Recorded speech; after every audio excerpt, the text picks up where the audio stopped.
যখন আমাকে জানিয়েছিলেন যে আব্দুল সাহেব বললেন যে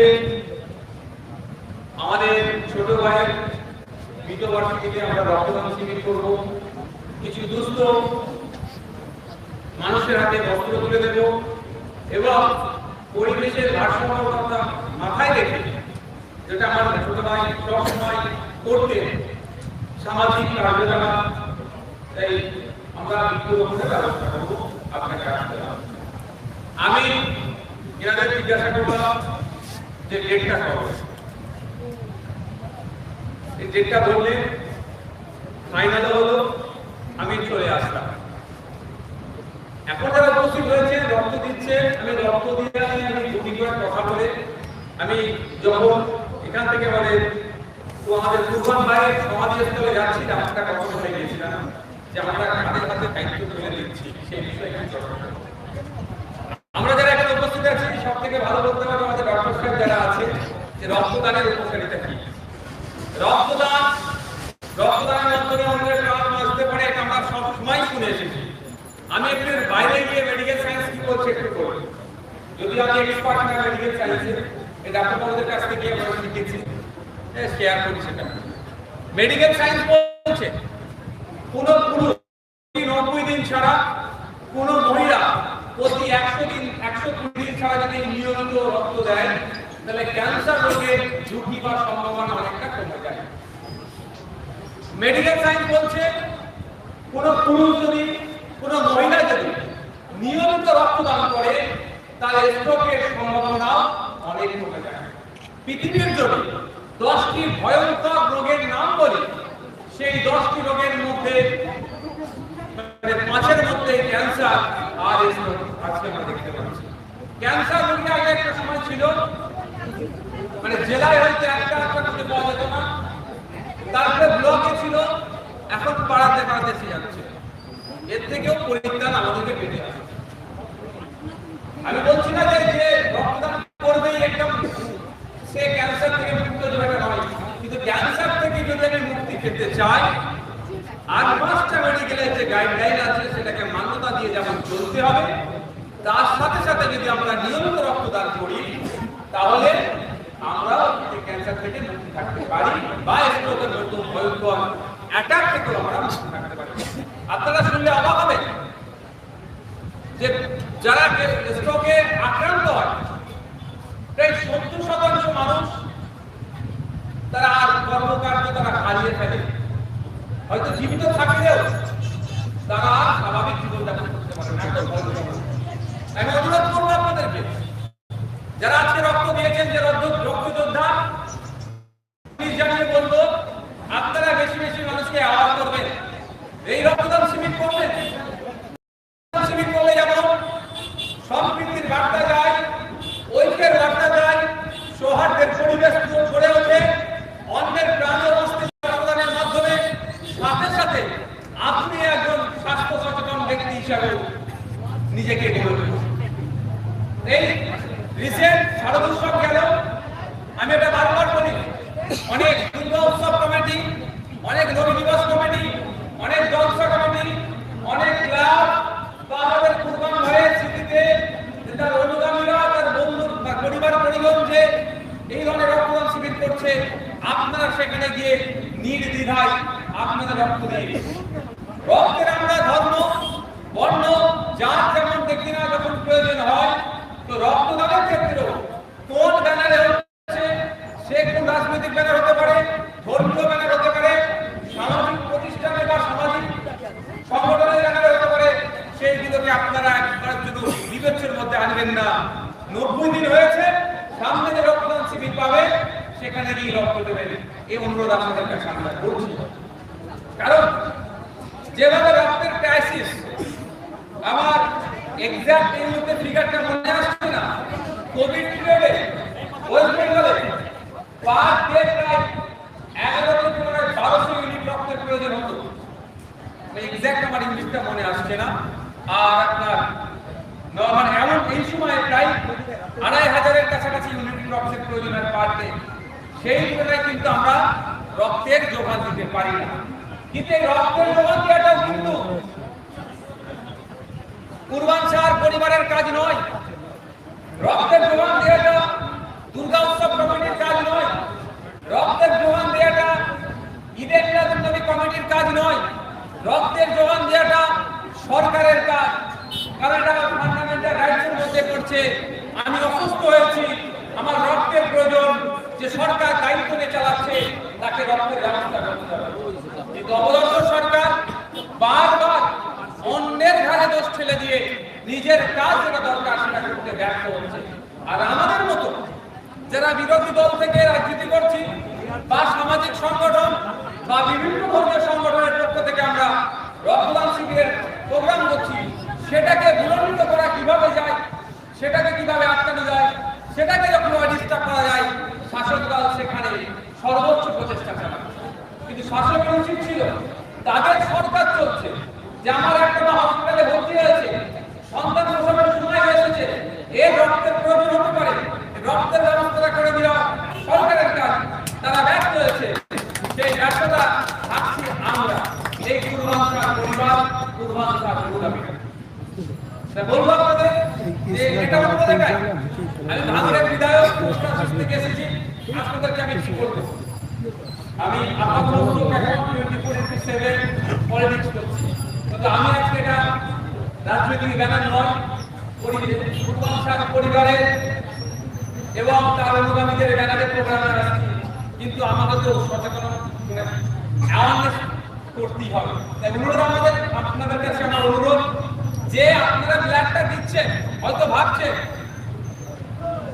যে আপনার কবে গেন হবে, আবার ব্লাড থেকে আসবে। মেডিকেল সায়েন্স বলছে সর্বোচ্চ 18 থেকে 22 দিনের মধ্যে আপনার শরীর সেই রক্তটা ফিরে আসবে। আপনি যখন যেগুলো রক্ত করছেন, খাচ্ছেন, তার রক্তটা ফিরে পাবেন। এতে লাভ শুধু একটা রোগ নয়, একাধিক রোগের হাত থেকে আপনি মুক্ত পাবেন। এবং সাথে সাথে এই যে ব্লাড যাচ্ছে, hello hello hello, battery down হয়ে গেল নাকি? ঠিক আছে, হবে হবে, ঠিক আছে, তাড়াহুড়ো নেই। না না এটা হলে এই যে আপনি ব্লাড দিচ্ছেন, নতুন ব্লাড আপনার শরীরে তৈরি হচ্ছে, যত সার্কুলেট হবে তত আপনার শরীর ভালো থাকবে, ব্লাড ভালো থাকবে, স্বাস্থ্য ভালো থাকবে। একাধিক বিষয় আছে, যত বিক্রমী অবস্থা এখন বলা সম্ভব নয়। আমি ফিরে আসবে, তবে ব্লাড আমরা ব্লাড ব্যাংকে গিয়ে সহজে যে বলছে আমার এ পজিটিভ এ নেগেটিভ, যে আমরা গ্রুপটা বলছি, এই গ্রুপ যিনি আবিষ্কার করেছিলেন, তার আবিষ্কারের প্রায় 29 বছর পরে তাকে নোবেল পুরস্কারে পুরস্কৃত করা হয়েছিল। আজকে আবিষ্কার করেছেন 29 বছর পরে তিনি নোবেল পুরস্কারে পুরস্কৃত হয়েছিল। আমাদের কুরবান শাহ পরিবার, তার অনুগামীরা, তার স্মৃতিতে যে আজকে বৃক্ষরোপণ করছে, যে সুস্থ ব্যক্তিদের হাতে কাপড় তুলে দিচ্ছে, বা মুমূর্ষু রোগীদের প্রাণ বাঁচানোর জন্য যে রক্তদান শিবিরের ব্যবস্থা করছে, আমি একটা কথা বলবো, আপনারা ধৈর্য ধরুন, এর ফল কালকে হয়তো পাবেন না। যিনি রক্তের গ্রুপ আবিষ্কারকর্তা, তার জন্য এটা বলুন, তিনি যদি 29 বছর পরে গিয়ে তার কৃতকর্মের পুরস্কার পায়, আমরা কুরবান শাহ পরিবারের পক্ষ থেকে যে কাজ করছি এর পুরস্কার স্বরূপ নিশ্চিতভাবে আগামী দিনে আমরা পাবো, যেটা আমরা সেই দিনকে এটাকে আমরা আজকের দিনে অ্যাচিভমেন্ট করে বলতে পারবো। তাই অনুরোধ এটাই, নিরাশ হওয়ার কোনো জায়গা নাই। আজকে 31 বছর বয়সী ছেলে, বাড়ির পরিবারের দেখা ছিল, লুটার কোনো জায়গা ছিল না, বরঞ্চ দু হাতে বিধি করতো। ভুল বলছে নাকি? বলুন আপনারা। এটা হয়তো অনেকের সাথে আদর্শগত মিল হলো না, সেই জন্যই তার আক্রমণ চালালো, তাকে প্রাণ তোলাবান তার দ্বারা হয়তো সম্ভব হয়ে ওঠেনি। কারণ তার, যেমন আমি আমার কথা বলছি, ভাঙড়ের একটা বিধায়ক আমার নামে একাধিক অভিযোগ দিয়েছে, একটা অভিযোগ কিন্তু এখনো দেওয়ার সাহস পাইনি। কোনটা? যে আমি গভর্নরের কাছ থেকে টাকা চেয়েছি, কাগজ তোলাবাজি করেছি। কারণ আমি বলার আগে আমার বড় ভাইদের হাজির করে দেয়। ঠিক সেই ধরনের কুরবান শাহর বড় ভাই, তার ভাইরা ছিল, যে ভাই পলিটিক্স করছে, জনগণের সেবা করছে, রাষ্ট্র সেবাতে নেমেছে,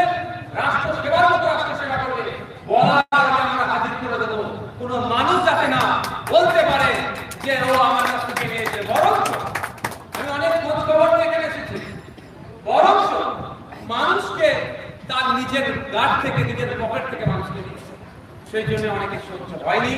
তারা আমাদের এই মানুষের গ্রাম শুধু নয়, মেদিনীপুরের একটা যুবককে, যে প্রগ্রেসিভ মাইন্ডের, যে যুবক সমাজের সমস্ত স্তরের মানুষকে নিয়ে, যা ধর্ম বর্ণ নির্বিশেষে, কে হিন্দু, কে মুসলমান, কে খ্রিস্টান, কে দলিত, কে আদিবাসী, যার কাছে কোনো ভেদাভেদ ছিল না।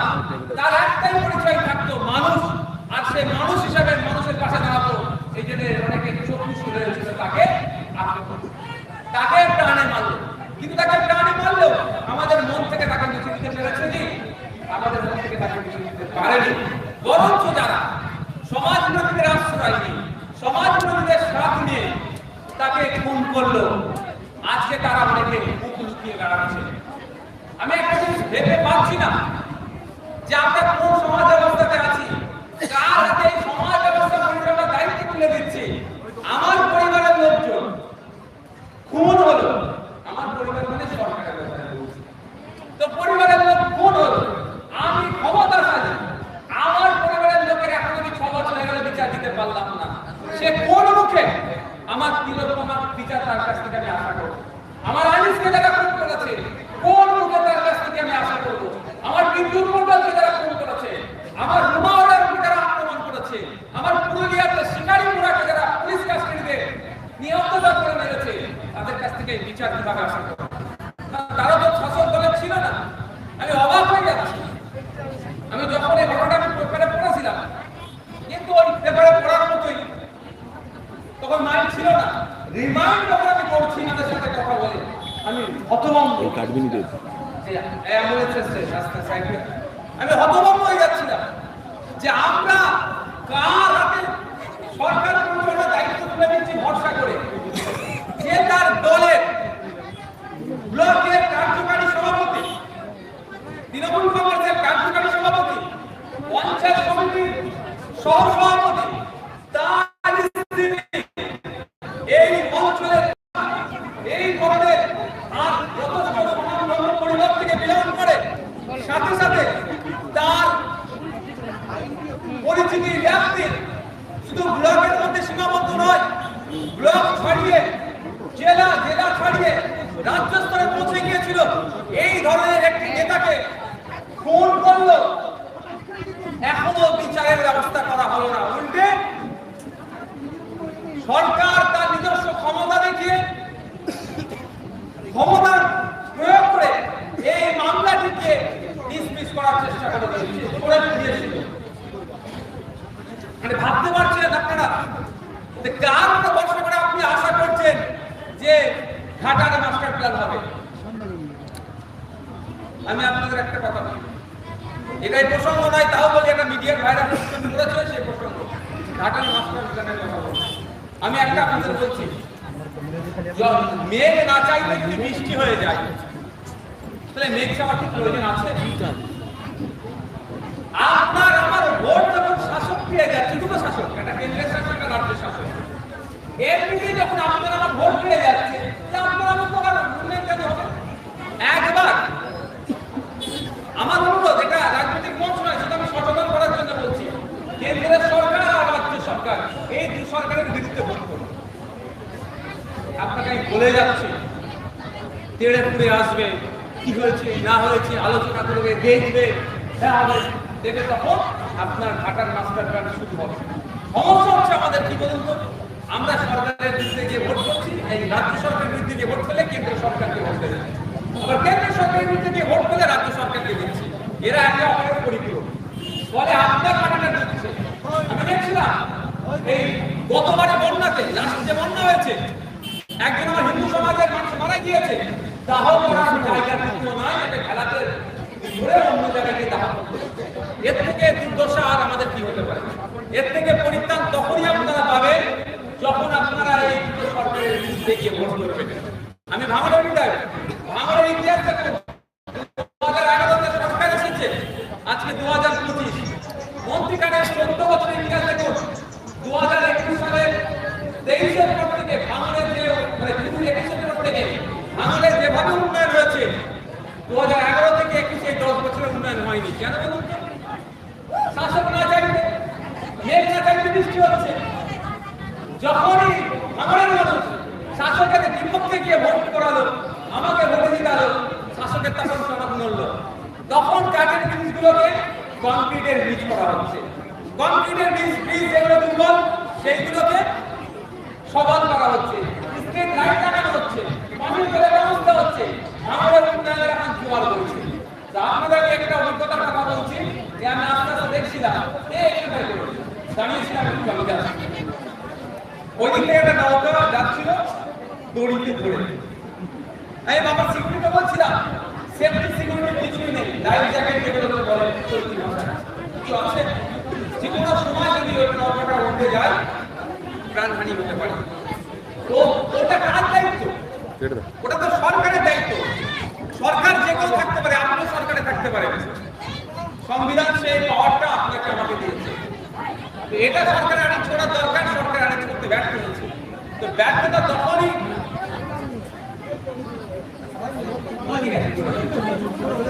তোমরা চুপ করো না, এনাদেরকে বলতে দাও, তোমরা যদি কথা বলো তাহলে ভালো বেশি পাই।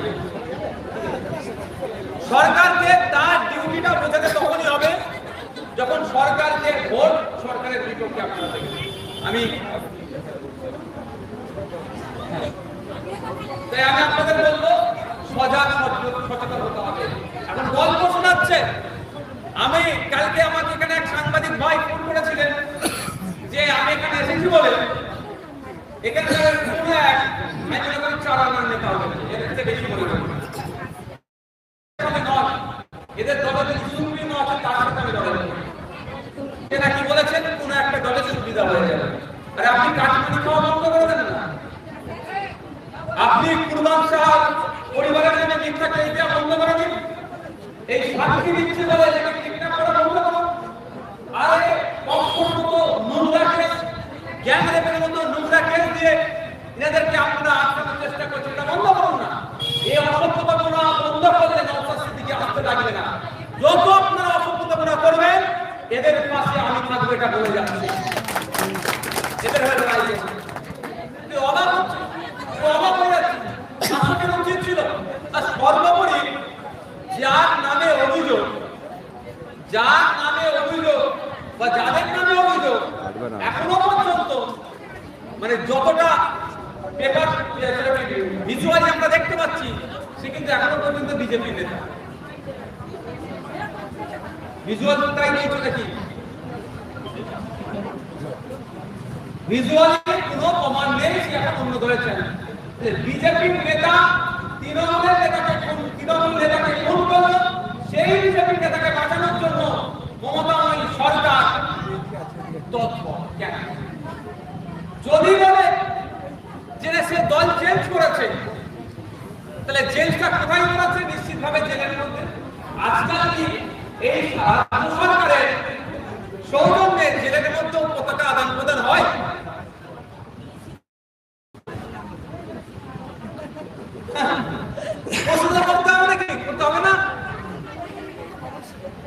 আপনি গল্প শোনাচ্ছেন, মিডিয়াকে বলছেন নওশাদ সিদ্দিকী আসলে বিজেপির সুবিধা হয়ে যাবে, তাহলে আমার আপনার কাছে প্রশ্ন যে আপনি যাকে মাথায় তুলে নাচছেন, যে পরিবারের অভিযোগ যে ওই ব্যক্তি আমাদের কুরবান শাহকে খুনের মাস্টার মাইন্ড, খুনের সাথে যুক্ত, সে বিজেপি নেতা, সে তাকে বাঁচানোর জন্য আপনার সরকার 321 নম্বর ধারা প্রয়োগ করলো কেন? এর জবাবটা আপনাকে দিতে হবে ভাই। সে উত্তর দেওয়ার কোনো জায়গা নাই। নওশাদ সিদ্দিকী আপনাদের যে আমি এখানে কি বলছি? আমি হিন্দু মুসলমান বিরোধ রাখার একটা কথা বলছি। আমি এখানে দেশের জন্য বলছি যে নওশাদ সিদ্দিকীকে ভোট দেন। আমি বলছি কি যে সরকার চলছে, দুটো সরকারের বিরুদ্ধে গিয়ে ভোট দেন, যাকে পছন্দ হবে তাকে দেন। আমি এমন কথা বললাম এখন পর্যন্ত যে দুটো ধর্মের মধ্যে, দুটো বর্ণের মধ্যে, দুটো গোত্রের মধ্যে হিংসা ছড়াবে। বলেছি একটা কথা, আজ পর্যন্ত আমার একটা শব্দ তো বলতে পারবে না সম্প্রীতি বিনষ্ট হবে এই কথা। বরঞ্চ আমি যেখানে গিয়েছি সেখানে দলিত মায়ের কথা বলেছি, আদিবাসী মায়েদের কথা বলেছি, মুসলিম বোনেদের কথা বলেছি, পিছিয়ে পড়া মানুষের অধিকারের কথা বলেছি। আজকে আমাকে প্রশ্ন তুলতে হবে, আজকে কেন দলিতদের কোটায় নন দলিতরা চাকরি করবে? এটা বলি বলেই অসুবিধা হয়ে যায়। কেন আদিবাসী কোটাতে মুসলিম ছেলেরা চাকরি করবে? এই প্রশ্ন তুলে বলি আমাকে সহ্য করতে পারে না। আমি প্রশ্ন করি, ওবিসি এ ওবিসি বি নাটক করে সংখ্যালঘু মুসলমানদের সাথে প্রতারণা কেন করা হলো?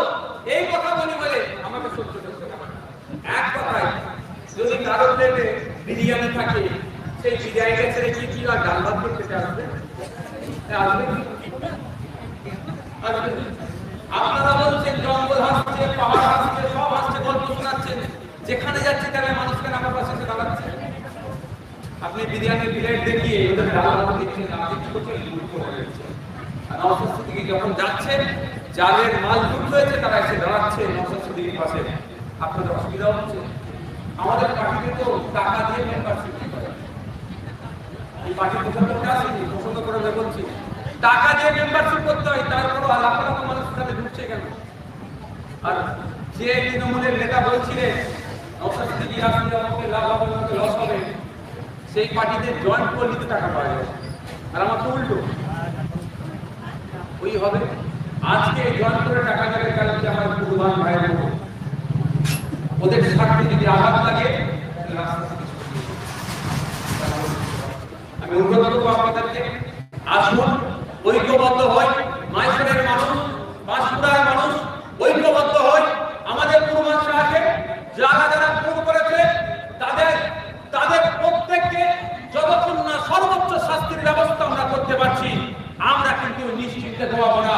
আমাদেরকে জাগ্রত থাকতে হবে, পরিবারের পাশে থাকতে হবে, অনুগামীদের পাশে থাকতে হবে, আইনি লড়াই চালিয়ে যেতে হবে। একটা কথা মনে রাখবেন, আপনাদের বলে যায়, আইনের হাত কিন্তু প্রচন্ড। কেউ দাদা দিদির হাত আছে, আমি বেরিয়ে অমুক নেতাকে জব্দ করার জন্য আমি যথেষ্ট পারে ওটা আমি তাকে বলে দিতে চাই। এখন অমুক নেতাকে এই নেতা জব্দ করতে পারছে না, মানে কাউকে দিয়ে জব্দ করাতে হবে। যতক্ষণ পর্যন্ত ওকে কাজে লাগিয়ে ব্যবহার করবে, যখন কাজ হয়ে যাবে, একটা নাম শুধু আপনারা মাথায় রাখুন, সেটা কি? সন্দেশখালীর শাহজাহান শেখ। আর নাম দিচ্ছে আমাদের পূর্বানের নাম ধরে ছেড়ে দিয়েছে, যে দলকে তৈরি করলে হাতে ধরে দলকে এগিয়ে নিয়ে গেল, এত তার নাম ধরে ছেড়ে দিয়েছে। শাহজাহান শেখের নামটা দেখুন একবার। শাহজাহান শেখের কোনো নাম নিচ্ছে পার্টির লোকেরা, ওর কাজ মিটে গেছে। তো এখন যে ভাবছে যেমন করে বাইরে বার করেছে, বহালে বড় বড় সুপ্রিম কোর্টের লয়ার লাগিয়ে বার করেছে, এত শুধু মনে রাখো, তোমাকে ভাড়া খাটতে বার করা হয়েছে, তোমাকে লেবার দেওয়ার জন্য বার করানো হয়েছে।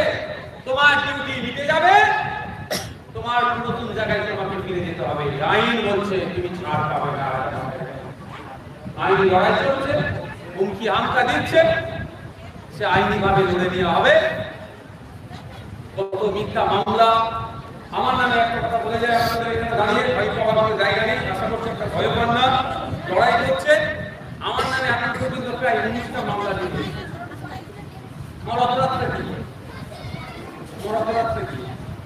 আমি যারা অত্যাচারের শিকার হয় তাদের পাশে এসে দাঁড়াই, এটা আমার অপরাধ। এই জন্য 19টা মামলা দিয়েছে, জেলে যেতে হয়েছে, একাধিকবার আমাকে জেলে নিয়ে গেছে। আমি কি শিকার দেখিয়ে দিয়েছি? আইন বিচার ব্যবস্থার কাছে আমার ভরসা আছে, আইন লড়ে যাচ্ছি। এই অন্যায় অপশাসন বন্ধ করতে হবে। রাজনৈতিক মতপার্থক্য থাকার জন্য আমরা একদিকে হচ্ছে, আবার দুই দিন পার্টি খাওয়া খেতে দিচ্ছে না, আজকে দিচ্ছে, সেই জন্য খুন করা হচ্ছে। এটা আমরা বরদাস্ত করব না। এই লড়াই চলবে। পূর্বান শাহ মৃতবার্ষিকীতে এসে যারা উপস্থিত হয়েছে তাদেরকে বলবো, শপথ গ্রহণ করুন, যেই পাঁশকুড়াতে রাজনীতি হিংসার বলি না হয়, তার জন্য আমাদেরকে সচেতন হতে হবে, তার জন্য সেই পরিবেশ আমাদেরকে তৈরি করতে হবে।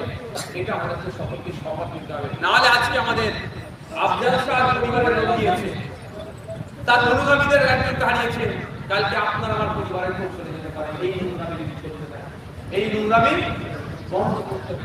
আরে রাজনীতি মানে কি? জনগণের সেবা করা, রাষ্ট্রের সেবা করা। মারপিট করতে হবে না, জনগণের সেবা করার জন্য মারপিট করতে হবে। তবে ডাল মে কুছ কালা হ্যাঁ, ও জনগণের সেবা করার নাম করে তুমি তাহলে লুটার ধান্দা করছো। আমি তো মারপিট করার কথা কোনো সময় বলি না, আমি বলি মানুষের হাতে ছেড়ে দাও ভাই। মানুষ যদি সুযোগ দেয় কাজ করবো, না সুযোগ দিয়ে যারা কাজ করছে তাদের কাজের ভুল হলে চলবে, ঠিক আছে? তো মারপিট কোনো করতে হবে কেন? এটা আপনাদের অনুরোধ করবো, এটা মাথায় নিয়ে চলবেন। পরিশেষে আবার আমি ধন্যবাদ জানাবো কুরবান শাহ কমিটিকে, তার কর্মীদেরকে যে কুরবান শাহ স্মৃতিতে আজকে এই ধরনের একটা সামাজিক অনুষ্ঠান, একজন শুধুমাত্র একজন রাজনৈতিক নেতাকে স্মরণ করা নয়, সাথে সাথে আজকে এই প্রোগ্রাম থেকে সোশ্যাল অ্যাওয়ারনেসও হচ্ছে, সামাজিক সচেতন হচ্ছে, এবং যাতে ক্লাইমেট অ্যাটমসফিয়ার ঠিকঠাক থাকে তার জন্য বৃক্ষরোপণ কর্মসূচি হচ্ছে। এবং আমার এলাকার আর্থিকভাবে যারা স্বাবলম্বী নয়, পরিবেশিত মানুষ, তাদের কাছে আমরা আমাদের পরিবারের অনুগামীদের পক্ষ থেকে এই কিঞ্চিত তুলে দেওয়া হচ্ছে। সর্বোপরি মুমূর্ষু রোগীদের স্বার্থে রক্তদানের ব্যবস্থা করেছেন আপনাদের প্রত্যেককে আমি ধন্যবাদ জানাই। যারা উপস্থিত হয়েছে তাদেরকেও আমি ধন্যবাদ জানাবো, এবং যারা রক্ত যোদ্ধা আজকের এই রক্তদান শিবিরে যা ইউনিট রক্তের কথা বলেছেন তার থেকে বেশি মানুষ এসে উপস্থিত হয়ে গেছে, এটা একটা বড় পাওনা আমাদের কুরবান ভাইয়ের জন্য। এবং সর্বোপরি কুরবান ভাই যেখানে থাকুক আছে শান্তিতে থাকুক এই কামনা করে আমি আমার বক্তব্য শেষ করছি। ধন্যবাদ।